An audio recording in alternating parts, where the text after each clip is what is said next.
My kids love to run around, right? The little kids. Yeah. My youngest fell off his scooter going down a hill. It was ill-advised. I wasn't there. Yeah. Is he okay? Scraped up his arm and his leg. He is okay. He's got some road rash. We wrapped it up. Unfortunately, when I took the wrapping off, it also took a big chunk of the scab with it, which is not great. Yeah. So I had a very angry 5-year-old. Yeah. The reason I'm telling you this is to make you sad. It's when we were in the shower. I made him take a shower that night. Sure. He is yelling at me at the top of his lungs. You did this to me. This is your fault. And he's like and I just feel terrible. Of course. And I was just like, yeah, buddy, I did. I'm sorry. Poor guy. So later that night, I said to my wife, I was like, oh man, I feel terrible. I told him it wasn't going to hurt. And then it hurt him. And like, this is like the worst parenting day of my life. And she laughs and she goes, no, it's not. It's just the one that you remember. And I was like, no, there's no other. Because she has some that she remembers. Like I started thinking about it. Much worse. So I started thinking about it and I was like, oh, fuck, you're right. And she was like, what'd you think of? Like, we're literally so deep in, we don't even know which one the other one's thinking of. There's a time I had Max at Costco. He was a baby. He wasn't even walking. I had him in the cart where you're not supposed to put him. Of course. And I was like fishing out the receipt from my pocket and the fucking kid flipped out of the cart, landed on the ground from like 3.5 feet. And I just remember everybody in that place looking at me and people were just like, what's the number for CPS? Exactly. Did we call them and have them come here? I mean, he was fine. He landed mainly on his butt and not his head, but mainly. Quiet, please. Yeah, it was not a great look. So anyway, I'm looking forward to my future supervised visits with my kids. 2.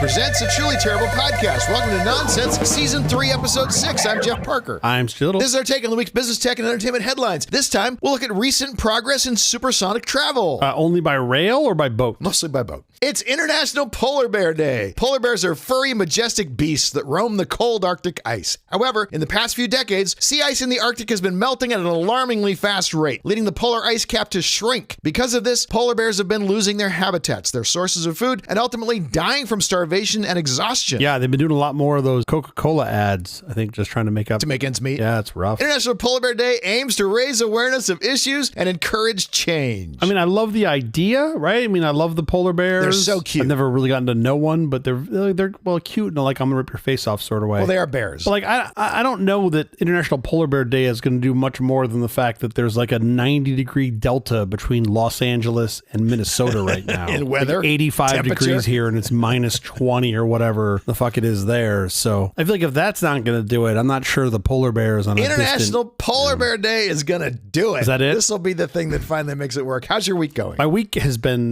great. I mean, up until now, when you got me now sad about the polar bears, but I'll get through it. It's my father's birthday, which is coming up. He's a listener to the show. Oh, happy birthday to your dad. He's getting up there in the years, and I decided spontaneously at dinner the other night when my dad was with us to play a little game that I like to call with the kids. Well, let's guess what is not older than grandpa. What is not older than grandpa? Like, let's just guess things that aren't older than grandpa. Yeah, because like they're little kids, right? Like they don't know a lot about like time. They have no idea how old he is. Of course. And it was great because they had like, your typical guesses of like a car or a motorcycle, and we don't know they were cars for that. Oh, traffic lights was one of the guesses. That was a good one. Oh, good guess. And then of course my kids, because they're both those apples didn't fall too far from the tree. One of them said dirt, which I thought was super funny. My oldest confirmed. He's like, well, I know what's not older than grandpa. Magma, because it was here when the Earth started. And I was like, yes, buddy, magma. But then they had some really funny ones. Like one of them was spork, and I had no idea. I was like, spork. First of all, what part of your hat did you pull spork out of? Yeah, and I had no idea. Do you know when the spork was invented? Do you have any idea when the spork was invented? 1963. Yeah, I kind of guessed like the 50s. I have no idea. I don't know. I was like, this is like a post-war thing. You think fast food would be what would usher it in, combination, right? spoon, fork, you're in a hurry, whatever. It turns out it's like the 1870s. But why? How crazy is that? There was no fast food in the 1870s. Why would they need a spork? You could actually go ahead and pick up the other utensil. Well, because you had a guy whose name was Spork, and he had to do fucking something with it.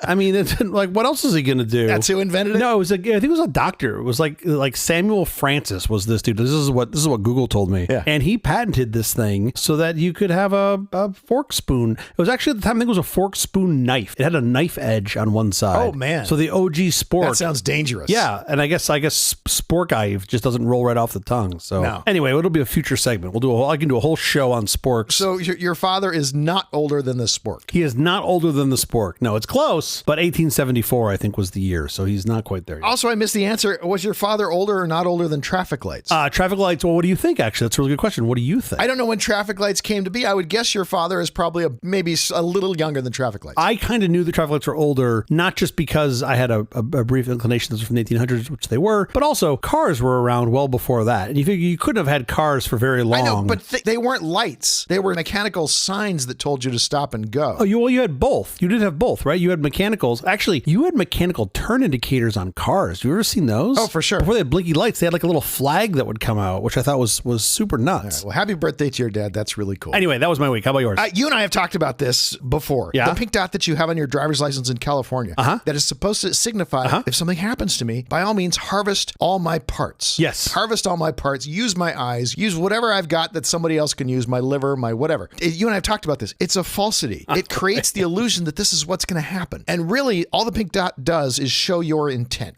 Right? I wouldn't call it a falsity. I would call it a non-certainty. Yeah. It is not a certainty. If I'm choosing the pink dot, I don't want to leave it up to my next of kin, which is what happens. That's the whole point. That's why you pick the pink dots, so not leave it up to them. Right. I didn't want to leave it up to, I wanted to make my wishes known. However, it turns out there is something you can do in California. You can go to Donate Life California. That takes you farther than the pink dot so that your next of kin don't have to make these decisions. So you say, this is absolutely what I want to happen to my remains. And I finally did it this week. I finally filled out the form. I found it. You were able to submit it and everything all online? Yeah. That's impressive. It's pretty great. I want to find some place where I can donate the rest of my body to science for the things you can't harvest and use. Go ahead and play with me in labs.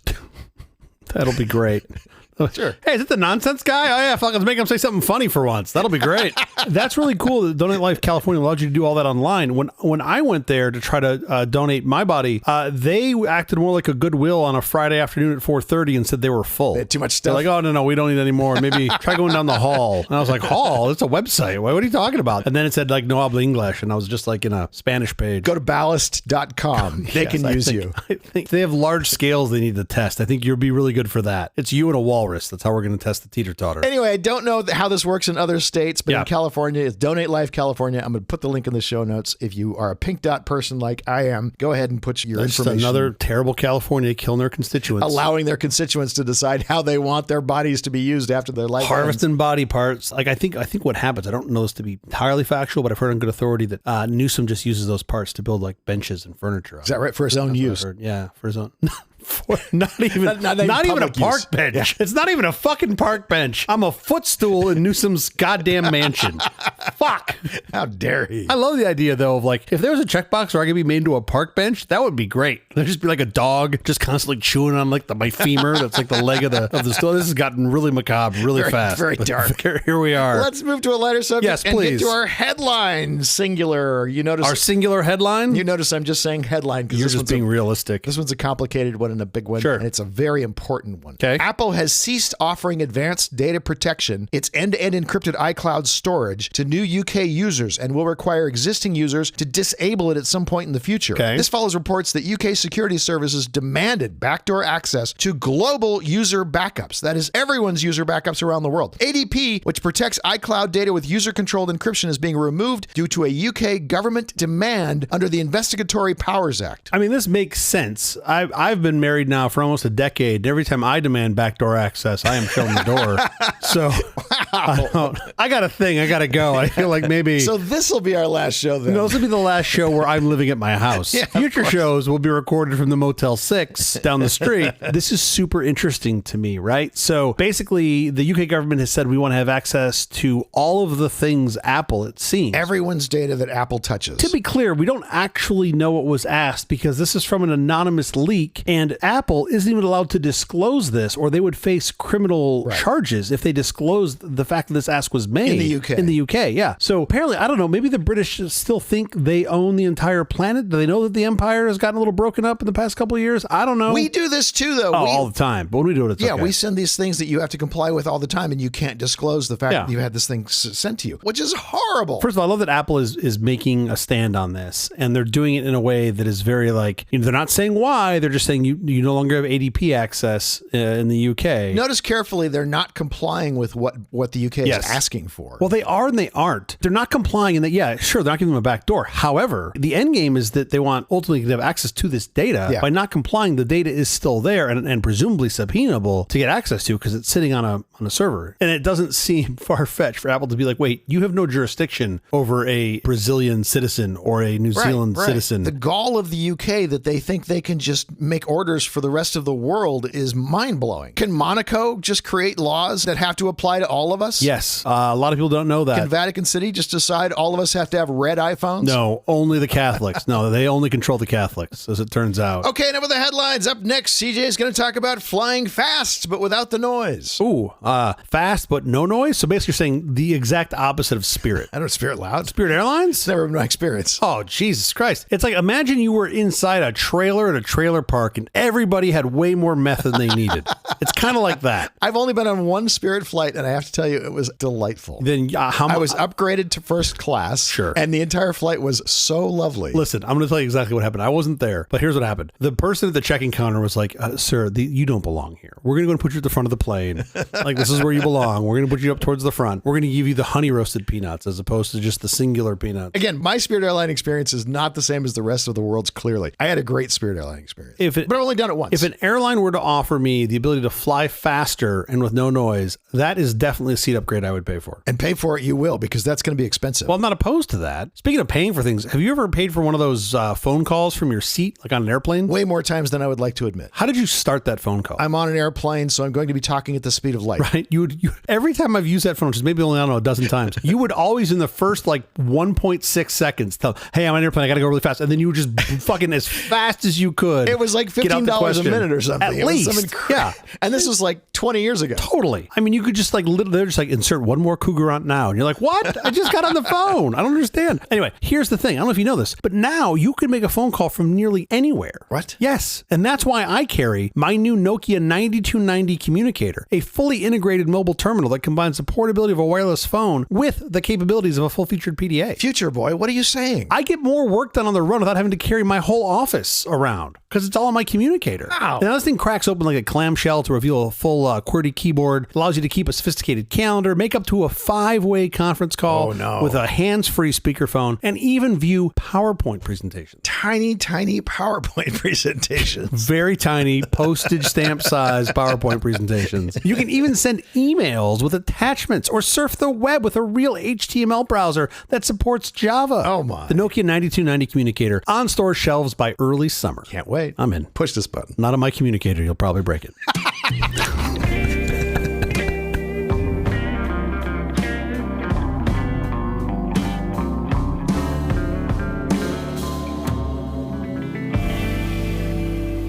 I love when you talk about your passion for airplanes and the cool advances that are happening with airplanes. Yep, mainly with the food. And by the way, there's a big article in The Verge a couple days ago about the recent plane crashes. And what their conclusion was, don't be worried about plane travel yet. Yeah, exactly. I mean, there's been some really exciting innovation I want to talk about in airplane travel, but the thing I'm really hoping for is just a buffet. In the plane? Like, I just want like an A380 with a buffet in the plane. Could you imagine how happy I'd be? Yeah, I can. Just getting up, going for more snow crab legs, coming back. Have you flown JetBlue Mint yet? I haven't. You always rave about it. I'm sure it sounds like it's lovely. It's business class for like, Emirates or whatever. But if you're in the United States, it's like the nicest first class you've ever been in. Really? Yeah. Nicer than like a Polaris? Oh, yeah. Because like occasionally you get the Polaris International connectors between like LA and New York or Newark. That's pretty good. The only thing different is the amount of space that they give you. Literally, they give me a whole row for my fat, hiney to take up the entire, like what would normally be 3 seats. They call it the apartment. Yeah. So you can just waddle over here or just plop on down here on this. It's delightful. Air supported. It's actually kind of lonely because there's nobody to talk to. Sure. You can only put one of you on one side of the plane. Otherwise, it's off balance. Sure. That's really the biggest problem. You have to make sure that you have a equal and opposite mast put on the other side of the plane. But none of this is what you're going to talk about. What you're going to tell me about is speeding planes up. Yes. Now, we did this before, you may remember, in the early days of Nonsense. This is like season 1, I think episode 19, like May of 2023. So a long time ago. Yes. We aired an episode that was called Planes That Go Boom. Do you You remember that? Yes. And our longtime listeners may recall that on that episode, we talked about how if aircraft speeds had continued to progress at the same rate since the 1970s, we'd be traveling at Mach 4 today. Wow. Which would be like basically LA to New York in under 2 hours. Sure. There was one wrinkle. Do you remember the wrinkle? Well, it's expensive. It takes a lot of fuel. Well, there's a bigger wrinkle than that. It's also people who who live on the Earth don't want to hear that sound of you breaking the sonic barrier. So related to that, 50 years ago, the federal government banned all civilian supersonic flights over land. So that was kind of a bit of a barrier. Yeah, that'd slow you down. And nobody really wanted to invest in this because you literally were not allowed to do it. I think they had stopped using it anyway for cost reasons. Well, right? So a little recap on this. Last Concorde flight was 2003. Oh, it lasted longer than I remember. Yeah, but I mean, it was on the decline. They didn't run many routes. Yeah. The couple Concorde issues they had, and certainly the Concorde disaster in France didn't help. But that was a post 9/11 world. I mean, it was not a great time for air travel at large. Yeah. But let's go back a little farther. So I think the context is useful for the story. We talked a bit about this in our Planes That Go Boom episode. Back in 1964, there was something called Operation Bongo 2. This was the one that we talked about this, where they began dropping 8 sonic booms per day, starting at 7 a.m. in the morning on Oklahoma City. How lovely. Yeah. So they were basically testing the sonic boom effect on people. To see how pissed off they could make the people who had to hear them. Well, so for the most part, and they did this at various, the first couple weeks, the first 12 weeks, they were only doing 1 to 1.5 pound force per square foot. Oh my. Which doesn't sound like a lot until you realize it's air pressure and you're like, fuck. Sure. That's a lot. And then they increased that to like 1.5 to 2 pounds per square feet. And this was, they thought this would be sort of what would be expected out of supersonic transport. Okay. We didn't know what we were doing. The Concorde was, it wasn't even in development yet. I think it was ideated, but it wasn't really it certainly didn't exist yet. And they did this in Oklahoma. And apparently the Oklahomans initially took this in stride. Like they were okay with it. And they knew sort of the predictability of when the booms would come. An FAA hired camera crew was filming a group of construction workers, and they were surprised to find the booms signaled their lunch break, which I think is comedy. Like the guys knew when to go on lunch. They're using it as a clock. Right? Totally works. But here's the thing. In the first 14 weeks, 147 windows in the city's 2 tallest buildings were broken. Yeah, those can't be free to repair. That's not great. And anyway, by like the late springtime, a bunch of civic groups had organized to fight this. They were sort of like rebuffed by the city politicians who asked them to show legislators their support, but the people were not super happy. Understandable. Of course. Yeah, the aviation community was racing to develop its understandings of supersonic shockwaves to sort of reduce the SST potential sonic boom noise levels. SST, supersonic travel. Supersonic travel, sorry, yeah, thank you. But those researchers couldn't outpace the speed at which environmental concerns and policy discussions were cropping up, threatening to ground the aircraft before it was even built. Now, for perspective, we're talking about this is the mid-60s. We had just gone supersonic for the first time ever as a species less than 20 years previous. Yeah. So it wasn't like we had a ton of time to study and understand this. So in the summer of 1968, I think this was really the beginning of the end for supersonic travel. On May 31st, during a ceremony at the Air Force Academy in Colorado, there was an F-105 Thunder Chief fighter that broke the sound barrier flying 50 feet over the school grounds, the Air Force Academy school grounds. Yikes. The sonic boom blew out 200 windows. Sure. From the Air Force Chapel and injured a dozen people. Sure. Which is bananas to think about. What are you thinking doing it that close to the ground? So, well, good judgment comes from experience. Experience comes from bad judgment. So they figured it out. And then like a week later, the New York Times published an editorial using the incident in Colorado to underscore the danger of sonic booms, and sort of what it presented to the nation's peace and well-being. And then in July of that year, so in this 1968, Congress directed the FAA to develop standards for, quote, control and abatement of aircraft noise and sonic boom. A reasonable thing to control. Yeah, and the point was the science hadn't really caught up. But also flying 50 feet above the ground can't be safe. Terrible idea. Yeah. Terrible idea. Not a lot of margin for error there. Yeah, you definitely accelerated the demise of supersonic transport by then. And the demise of pilots. I mean, that can't be very safe. You have no margin for error. Air Force Academy graduation, these guys are all,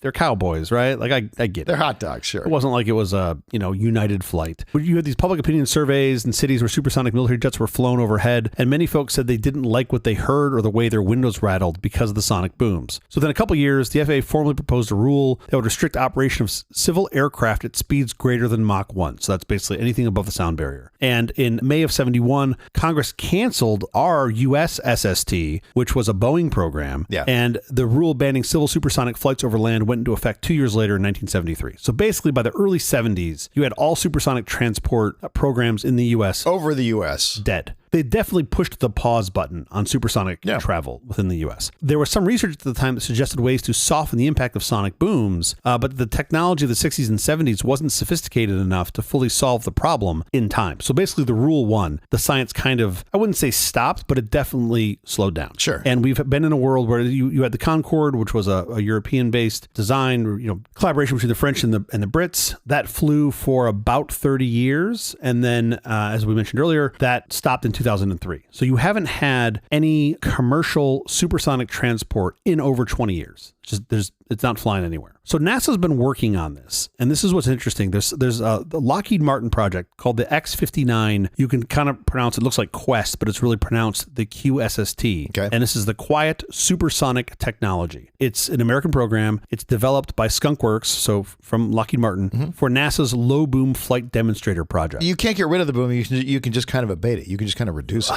Yeah. You can kind of get rid of it. That's what's so cool about this. So the X-59 was intended to fly supersonic, but with drastically reduced noise, so that people below would hear sonic thumps rather than booms, right? If they even hear anything at all. And to test this, the public's perception of the noise, part of the QueSST plan included flying the X-59 over several communities to survey how people react. So kind of similar to Operation Bongo. Sure. Fortunately, I think they're not calling it Operation Bongo, which also helps. But a thump instead of a boom. Yeah, and that was part of the goal, the sort of design goal. Preliminary design started in February of 2016. The X-59 planned to begin flight testing in 2021. Of course, they had some delays, but as of now, January 2025, it's planned to be delivered to NASA for flight testing this year. And it's expected to cruise at around Mach 1.4 at an altitude of 55,000 feet, creating a low, what they call 75 effective perceived noise level thump to evaluate supersonic transport. Okay, cool. So really quiet, really quiet. But back up, you're blowing over something I think that's really important here. Yeah. The altitude, which is the trick here. Yeah. They're flying at 55,000 feet. That's way higher than we normally fly commercial aircraft. Absolutely. I mean, I don't know enough about their test program to know where else they're testing it, but that was the initial design goal to figure out what this looks like. But I've got, there's more to this, so buckle up, Buttercup. Okay. So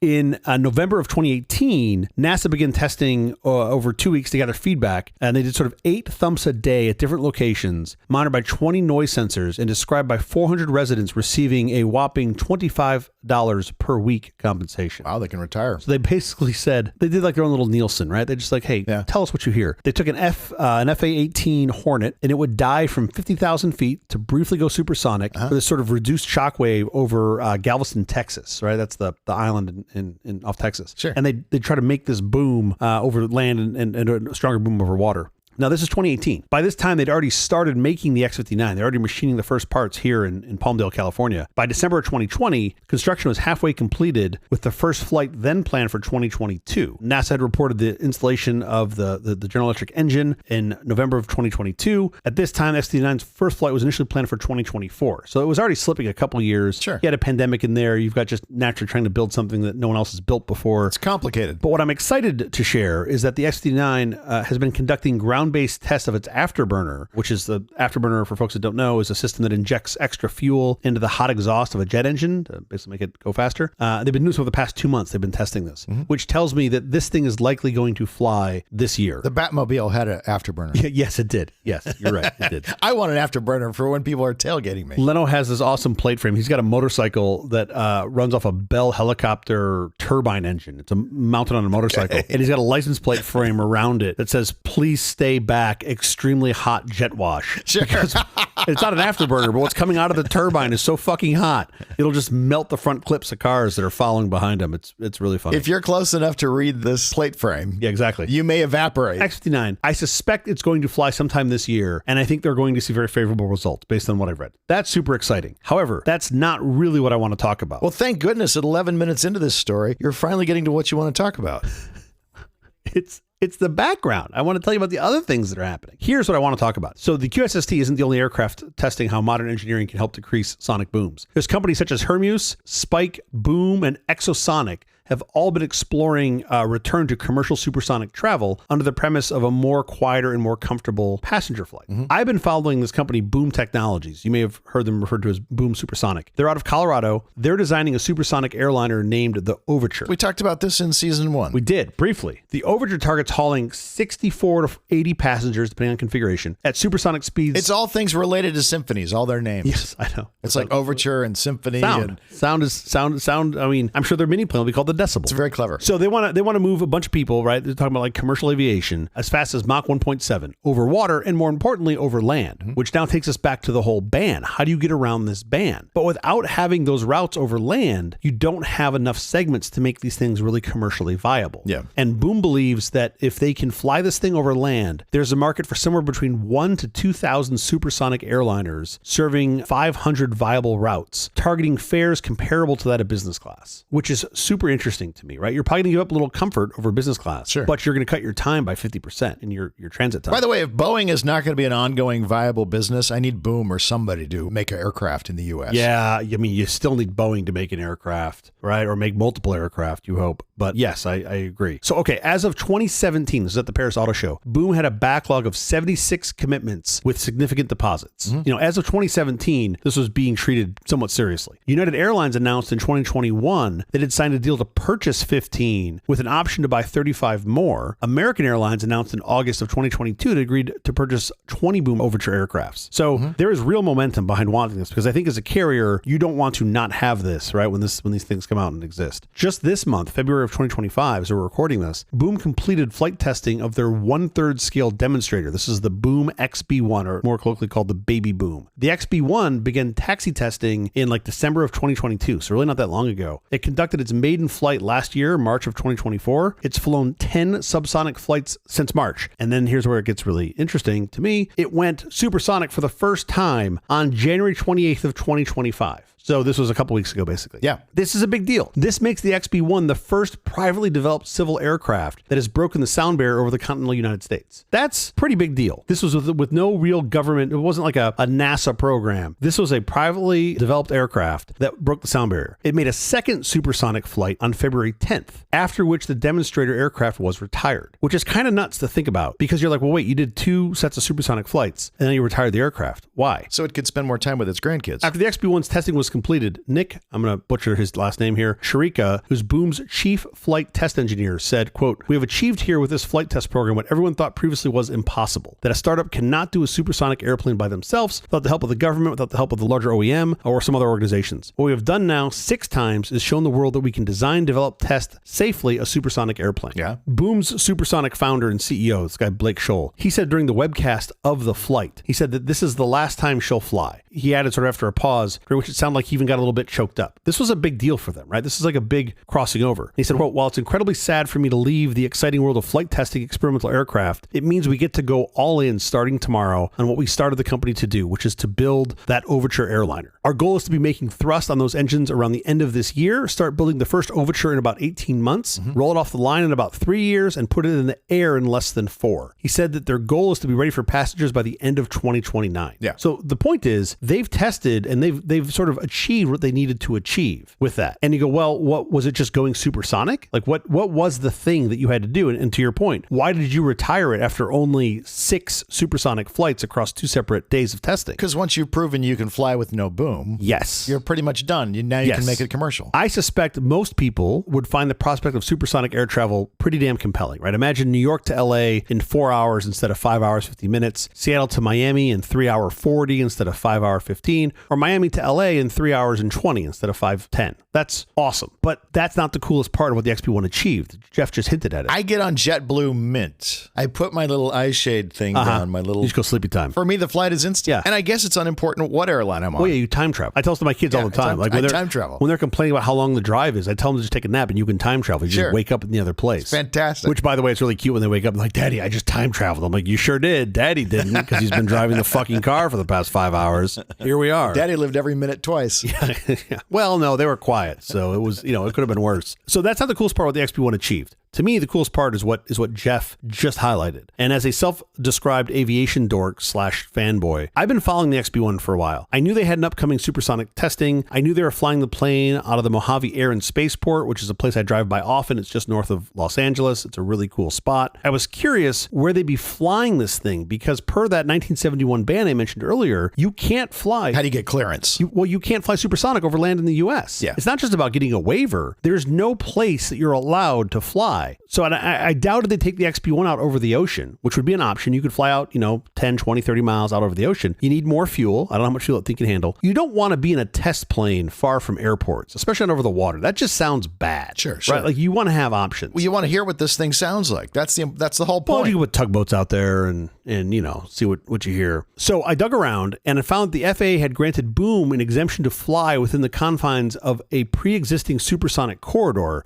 within what is known as the R-2508 airspace complex. Okay. And this is used for daily military aircraft supersonic testing all the time. Specifically, Boom wanted to fly in the Black Mountain Supersonic Corridor, which I'm already familiar with, as there are hundreds of supersonic flights flown there every year. And this area happens to overlap with places I camp in throughout the year. It's just north of Palmdale. It's basically adjacent to Edwards. Oh, okay. It's in sort of the vicinity of Edwards. And I was very excited to just go out and try to witness hearing this thing breaking the sound barrier. Like I wanted to be a part of that and see that because I thought it'd be super cool. Unfortunately, the timing didn't work out for me. I just couldn't make it when they were flying it, other things going on. But here's the best part. While I was bummed at first that I missed it, I actually didn't miss anything. It's nothing to hear. Because of the 3 sonic booms they generated, right, in their last set of flights, none were audible from the ground. Yeah. That's what ultimately they were trying to test. Yeah. All this buildup was to go supersonic to see what would happen. And this is why Boom is so confident that supersonic passenger flights can come back. Sure. Because if you're not making a noise, or at least if you can't hear a noise on the ground, then what's the point of the ban? And that's what I believe they're going to prove, or what they've proved with the XB1, what they're going to achieve with Overture. And this is the really lead of the past 20 minutes we've been talking here. There's something called a Mach cutoff altitude, above which audible sonic boom waves will refract upwards off layers in the atmosphere and never reach the ground, which is awesome. The trick is the exact speed and altitudes vary based on atmospheric conditions, such as temperature gradients and winds. Sure. This is what the CEO and their chief flight test officer explained during that live stream. The cutoff altitude, when they flew this a couple weeks ago, the cutoff altitude was about 7,000 feet. So if you're below 7,000 feet, you won't hear it, which is incredible. So if you're flying higher than that and the sound wave bounces at 7,000 feet, unless you're sitting at 8,000 feet in your cabin, you're not going to hear it. Yeah. That to me is super cool. And what I was trying to say is, to me, like commercial aviation has sort of stalled out since the 60s. Like at least through my eyes, the 747 is probably the last big exciting improvement in commercial aviation. Mm-hmm. Like everything else has been more efficient. Like the fact that you can take 2 engines across the ocean has been a massive technological improvement, but like not really exciting to the end consumer. Yeah. Like until, when the Queen of the Skies came out, that was pretty cool. And then we flew that thing for 40 years. We've gotten less sexist. Yes, you're right. We've gotten less sexist. That was a good improvement. That's really the takeaway of all of this, is now you can be the queen or the jester of the skies. To be fair to the A380, the sheer physics of that thing is impressive. Like just the fact that air can hold that thing up somehow is magic. And like I understand how all the physics works. You're flying a dirigible. You're flying a massive dirigible practically. It's like with bigger wings. than that. Yeah, that thing is just and unless you're buying one for personal use, which I don't know if Taylor Swift has bought one yet for personal use, I'm assuming she will at some point. There's very little exciting about the experience in that thing. I mean, yeah, they've got private cabins, whatever, but like that has not been terribly interesting to me. So since the 747, I feel like what we're seeing here with the XB1 from Boom, even with the QueSST X59, there's going to be other companies making supersonic airliners. I'm pretty damn confident that we're going to see accessible commercial air travel by 2030. And I know this wasn't a predictions episode. Probably should have thought of this then. Say that again. Accessible commercial air travel. I'm pretty confident that we're going to see accessible commercial air travel by 2030 or so. Can I just add one word that I think you want to have in there? Cost effective? No. Accessible. Accessible commercial air travel that is supersonic. Oh, yeah. Oh, God damn it. Because the other thing we kind of have. Both could be true. You're also going to be able to go to Southwest in 2030. Commas. How do they work? Okay, so my point here that I'm saying is I'm pretty confident that we're going to see accessible commercial supersonic air travel by 2030 or so. Great. Now, you're also going to see subsonic air travel in 2030. That's not going to go away. That will continue. Right? That will continue. I can't wait. By the way, that's still more economical because the amount of fuel that's required to get you to supersonic speeds. Yeah, we're trading money for time. You're trading money for time. Yeah, right. of course. But a bus is more economical than a fucking airplane. Are you taking a bus? That's true. I mean, you could also walk. You could really reduce your carbon footprint by walking. I like walking. Like there are gradients. I get though that you are, amount of fuel spent per mile traveled, passenger mile traveled is probably not going to be as efficient as subsonic travel, but it's still going to be more efficient than subsonic travel of 20, 30 years ago. Oh, sure. It's certainly an improvement. I know that's I'm cherry picking there in my comparative, but yes, you are. Yeah. I mean, you really want to talk about the things that are probably the worst net polluters. It's all the giant tanker ships, right? Those things are terrible, but you're moving lots of heavy stuff. You just move it really slowly. Well, I think this is amazing. I think the concept of having a supersonic plane that I can buy a ticket for without, Blue Origin-esque money, that I can buy a ticket for in 5 years is incredible. And I do believe we're going to see that. And that's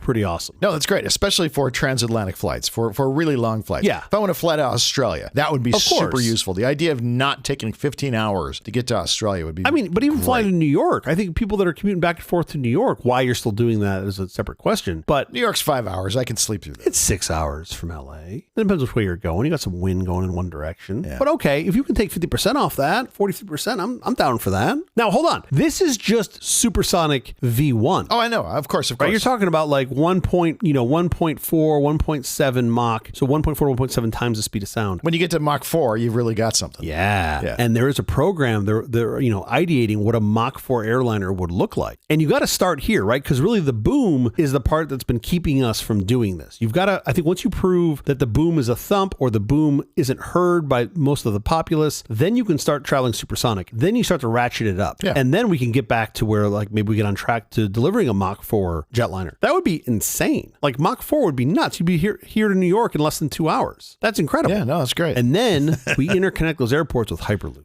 No. Boring company. High-speed rail. High-speed rail. Oh, it's always got to come back to high-speed rail. You don't want to make a vacuum that goes for 12,000 miles? I don't think it's possible. Well, I don't want to be a Debbie Downer, but I don't think it's possible. I've seen the movie Contact. You can build anything. You just need enough money, time, and dedication. If you're going to get to Mach 4, probably you're not going to get to Mach 4 fast enough for me to enjoy it. But my kid might love traveling at Mach 4. Yeah, Mach 4. My disappointment is not with the technology or the rate at which the technology is coming. Sure. My disappointment is with my age and the rate at which the technology is coming. Well, I would love to see all this stuff. Once I get you trained up and built into an AI, I'll just tell the AI and it's sort of like you'll know. You'll still be there. Great. Someone's got to host this show with me. Okay. I think it's super exciting. I think it's really interesting to see how far this has progressed in such a short period of time. And this idea of like, hey, we can build this thing. We believe we can make a plane that will not disrupt everyday life on the ground. That's pretty cool. That's pretty compelling. Yeah, no, that's great. The thing I don't quite agree with Scholl on is, he's saying it's all privately funded and they figured it all out privately and all of this. Well, yeah, but you got to stand on the shoulders of an awful lot of public funding. Of course. I get that.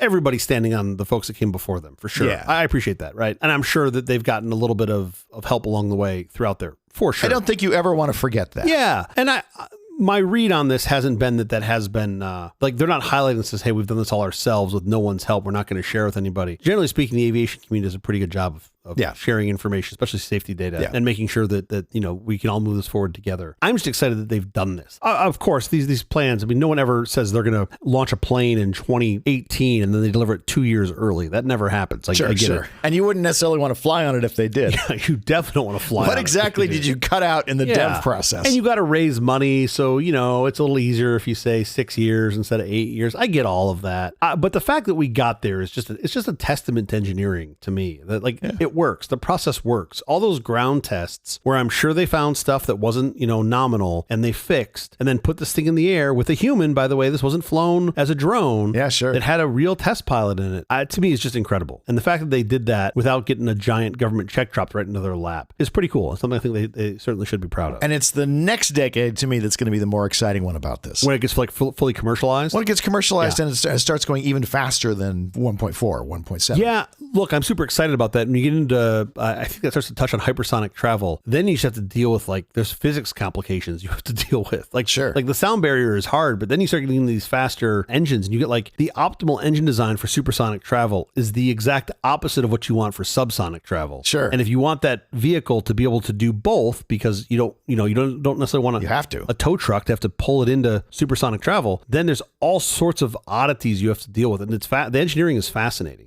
Know that in a lot of these supersonic engines, one of the tricks they use, you need to cool the inlet charge, right? You're going so fast, the air's coming in super hot. Friction from air molecules. And it's super hot. Guess what it doesn't do when it's super hot? It doesn't like to explode, right? You've lost some of the energy in the air. Yeah. So they cool the air down. Do you know how they cool the air down? Big carrier air conditioner strapped to the wings. Kind of, except it's full of fuel. They use the fuel to cool the air charge and heat the fuel. Oh, that's interesting. So the fuel now gets a closer temp to its explosion temperature, but it cools the air charge using the fuel, which is genius. Yeah. Until you realize you've got like a bunch of thin titanium tubes getting slammed with shit from the air. Yeah. Just hoping like one of those doesn't break open. Like, I mean, the engineering is insane. Yeah, I mean, that's such an efficient use. The thing you're going to burn is the thing you use. Yeah, it's great. But like, you think of all the engineering complications coming around that. And it's like, oh man, like let's not look in Pandora's box there. Let's just get on the plane and assume it just gets to Mach 4 via unicorn blood and leprechaun tears. I think when you start getting like turbofans on planes and then you're like, wait, where's all the fuel? Oh, it's in the wings? Oh, okay. Right. Really? Is that where you want it? Is that really the best place for it? You're like, yep. That's where it has to be. I know, it's kind of where it has to be. You don't have much choice. You're like, how do you get the fuel from one side to the other? Oh, there's a pump. What happens when that breaks? Oh, we just land. What? Like, huh? I don't know. This all sounds terrible. A commercial airplane is a giant kludge. Yeah, but it's a really made kludge. Like, it's a really well made, that kludge has been refined and refined and refined. Oh, sure. What I find more interesting is when they talk about, and I watch some older design videos on aircraft, and they're like, oh, on this plane, we're going to do something brand new. We're going to put in 2 separate control systems. And I'm like, wait a minute. Have you implied that a bunch before that only had one control system? And you're There's like, just been the one? Yes, exactly. Yep. There's been zero redundancy. If one goes out, that's all there was. And I guess back then when you have things that are more, it's more like hardwired circuitry and hydraulic links, like, oh, maybe that's okay until one of those things fails. No, it's still not really okay. It's really not. Yeah. So, but I love the redundancy they built in. You got separate umbilicals going down the plane on separate sides. Yeah. I mean, it's incredible. So anyway, this is going to be neat. I'm really curious to see how supersonic travel will be embraced by Southwest. Yes. That's what I'm most excited about. If they're going to short haul flights that go really fast. Load from front to back. I don't know, back to front. Do I still get the peanuts? And there's just less of them because you have less time to eat them. I'm looking forward to the decade after this one. Yes, we must have this decade to get where we are now. The decade after this one is, in terms of travel, that's going to be amazing. Do you think when Blake unveiled the plane, he should have taken a page out of Tim Cook's book and said, this is the fastest plane we've ever built?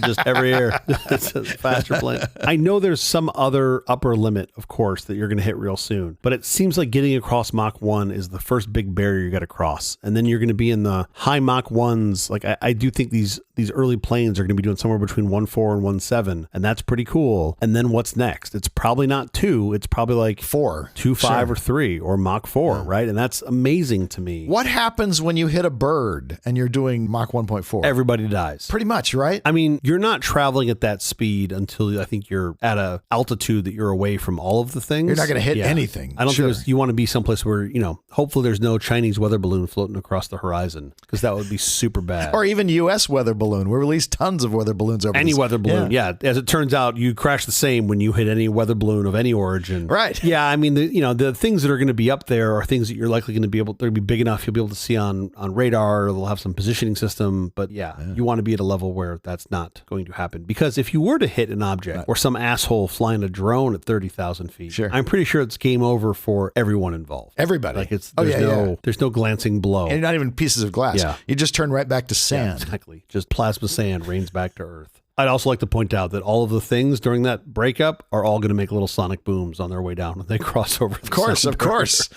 Little teeny tiny sonic booms. Not to be dark about it, but hey, at least you go out making a sonic boom. Anyway, on that note, supersonic travel. All right, on that happy note, we have to get out of here. But quickly before we do, have you seen or read anything good this last week? I have. I came across this video from 2016, so about 8-ish years ago. And this was a school-sponsored slam poetry competition. How fun. Yeah, this 8th grader from Atlanta, Georgia. His name's Royce Mann. He wrote and performed a poem called White Boy Privilege, and of course ended up taking home first place. Sure. I'll put the link to these in the notes. As you would expect, the comments are riddled with a mix of supportive words that were certainly appreciated by the poster, which I think is Royce's mom, but also a metric shit ton of the trolling and the hate speech and the abusive and bullying language. Oh, I'm sure. So his mom turned off comments on most of the videos that she posted. Yeah. But the few that are still on are just like this interesting walk down 4chan lane. That's too bad. It's kind of terrible, but the video show is spectacular. Yeah. I'll link to both his original performance from the school, which is not well produced. I will vouch for what you're saying because I've seen it. Have you seen it's it? Great. Oh, it's great. Yes. It's really great. There's a better produced version I'll post as well where they actually sat him down at like a desk and put a proper camera on him. They're only a couple minutes long, but if you like this show of ours here on Nonsense, I suspect you'll enjoy seeing his performance and hearing his words. It's pretty cool. For sure. How about you? What have you seen? Bad Monkey, produced by Bill Lawrence, the guy behind Ted Lasso and Shrinking. Yeah. Vince Vaughn stars in the series as Detective Andrew Yancey, a former police detective who's been reduced to conducting restaurant inspections in South Florida. A severed arm found by a tourist pulls Yancey into a world of greed and corruption that decimates the land and environment both in Florida and the Bahamas. Yeah. Natalie Martina is the delightful Rosa. The show's from the 2013 novel of the same name by Carl Hyacin. You should know this is nothing like Ted Lasso or Shrinking, but it's still a terrific black comedy crime drama. One, I'm glad that the universe is back to a stable state where you're back to plugging Apple TV. That makes me happy. This was the show I was having trouble watching. Oh, really? I would have jittering problems. I got used to letting it buffer a little before I started watching it. Huh. I'm a big fan of most all the Bill Lawrence stuff, especially since I know some people that work on his shows with them. This is nothing like Ted Lasso or Shrinking. Totally different. And I watched it because of Ted Lasso and Shrinking, thinking, well, it's going to be like that. I mean, I love Vince Vaughn, too. Vince Vaughn's great. Oh, my gosh. Vince Vaughn slam dunks this performance. It's so good. He's really funny. When I think about this, I'm like, I don't know which would I want to wish upon myself first. Having to do restaurant inspections or having to be in South Florida? Certainly not both of them. Yeah, I don't know which one.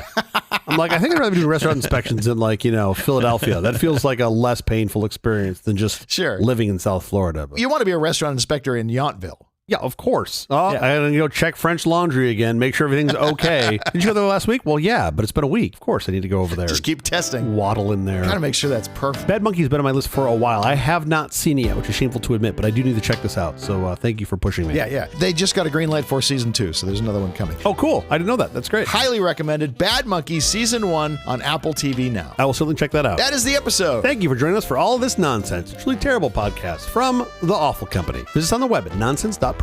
I'm Stu Little. I'm Jeff Parker. If you like this program, please follow, download, subscribe, and like at Apple Podcasts, YouTube Music, Amazon Music, AntennaPod, iHeartRadio, Spotify, my favorite, Overcast, or wherever you may get your podcasts from. Nonsense is brought to you by the Black Bean Growers of Northern Wyoming, a nutritional powerhouse brimming with antioxidants, essential nutrients, protein and fiber, and naturally low in fat. Utterly satisfying, dive into the deep, earthy flavor of black beans, the perfect addition to any meal. And of course, nobody produces them better than the Black Bean Growers of Northern Wyoming. Special thanks to our floor director, John Abelnor. Well, thank you, John. We'll be here every Thursday morning for more nonsense. Please join us.